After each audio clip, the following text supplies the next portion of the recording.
1952 সাল থেকে রক্তে রঞ্জিত হচ্ছে বাংলাদেশ, এবং আজকে 2024 সালে এসেও সেই ছাত্রদের রক্তেই রঞ্জিত হচ্ছে রাজপথ, ছাত্রদের রক্তেই রঞ্জিত হচ্ছে স্কুল, কলেজ এবং ভার্সিটির ক্যাম্পাস। তাহলে স্বাধীনতা সার্বভৌমত্ব হয়ে লাভ কি? স্বাধীন দেশে বাস করে লাভ কি, যেখানে ছাত্রদের আজও কোনো মূল্য নাই, যেখানে ছাত্রদের সার্টিফিকেটের কোনো ভূমিকা নাই, যেখানে সে বাস করেন ছাত্রদের কোনো ভূমিকা নাই, সেই অর্জন করে লাভ কি? সুশিক্ষায় শিক্ষিত হয়ে লাভ কি? শিক্ষিত জাতিই নাকি মেরুদণ্ড, মেরুদণ্ড হয় জাতির। তাহলে সেই শিক্ষা যদি ছাত্রদের কোনো ভূমিকা না থাকে, দায়িত্ব না থাকে, তাহলে সেই শিক্ষা জাতির মেরুদণ্ড হয় কীভাবে? নেপোলিয়ন বলে, আমাকে একটা শিক্ষিত মা দাও, একটা শিক্ষিত জাতি দেবো। এই শিক্ষিত জাতি দেওয়ার দরকার নাই তো। এই শিক্ষিত জাতি দিয়ে কী হবে বলে?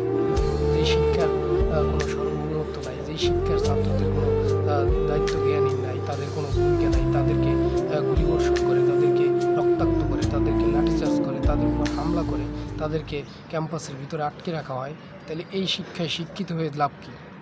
সকলের উচিত পড়াশোনা ছেড়ে দিয়ে হাল চাষ করা, তাইলেই ভালো হবে। বুক পাইতে দেয় রক্তের রঞ্জিত করার জন্য।